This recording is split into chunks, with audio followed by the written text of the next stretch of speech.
இன்றே டவுன்லோட் செய்து உங்கள் ஃபேவரட் ஷோக்களை என்ஜாய் பண்ணுங்க. அண்ணே, என்னண்ணே இந்த சிலை நெசமாவே மனுஷன் உட்கார்ந்திருக்க மாதிரி இருக்கு? ஆமால, இப்பதான் இந்த கம்ப்யூட்டர்ல 3D பிரிண்ட்லாம் வருதுன்னு சொல்லுதாவளா. இந்த வெளிநாட்டுல எல்லாம் மெழுகு சிலை வச்சிருப்பான்னு சொல்லுவாங்கல, அப்படியே ஆளையே பார்த்த மாதிரி இருக்கும்ட்டு அந்த மாதிரி அவனை செஞ்சு வச்சிருக்கான் போல இருக்கு. நல்லா தான் செஞ்சு வச்சிருக்கான். சரி வா வா, டைம் ஆகுதுல. பாத்துல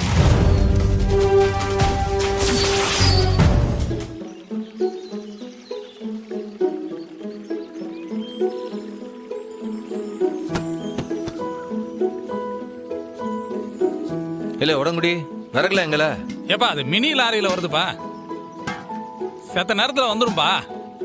சின்னையா, சடங்கு சாங்கியம் எல்லாம் ஒண்ணு கூட விடக்கூடாது. அம்புட்டியும் குறை இல்லாம செஞ்சிடணும், பாத்துக்கோங்க. சரித்தா, அதுக்கு தானே நான் இப்போ வந்திருக்கேன். கன்னிமாருக்கு பொங்க வச்சா உங்க வாழ்க்கை நல்லபடியா இருக்கும். பிறந்த மக்களும் வாழ வந்த மக்களும் ரொம்ப நல்லா இருப்பாங்க. தாத்தா, இந்த சாமி எல்லாம் ஆறு உருவாக்குனது? யாரும் உருவாக்கல அத்தா. பல தலைமுறைக்கு முன்னால உசுரோட இருந்த நம்ம சொந்த பந்தம் தான் இவங்க எல்லாம். ஆமாத்தா, இவங்க நம்ம வம்சத்துல பிறந்து வளர்ந்தவங்க. கண்ணிகளையாம இறந்து விட்டாங்களா, அதான் சாமியா வச்சு கும்பிடுதோம். அவங்க மனசு நொந்து சாபம் விட்டுறக்கூடாதுன்னு தான் இம்போட்டு பூசையை நான் பண்ண சொல்றேன். பொம்பளை பிள்ளைங்க மனசு மட்டும் கோணாம பாத்துக்குங்க. தாத்தா, நான் என் கண்ணுக்கு கண்ணா வச்சு என் வீட்டுக்காரிய பாத்துக்கிறேன். அதே மாதிரி புருஷனை பொண்டாட்டி கை நீட்டி அடிக்கிறது தப்பு தானே? அத கொஞ்சம் எடுத்து சொன்னா நல்லது தானே?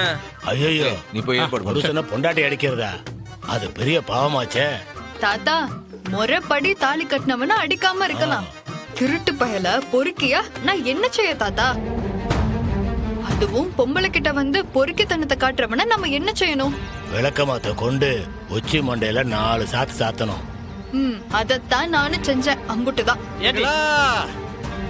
திருட்டு தாலி கட்டுமனா அடிக்கிறதுல எந்த தப்பும் கிடையாது. அவன் கூட சேர்ந்து வாழ்றதுதான் தப்பு.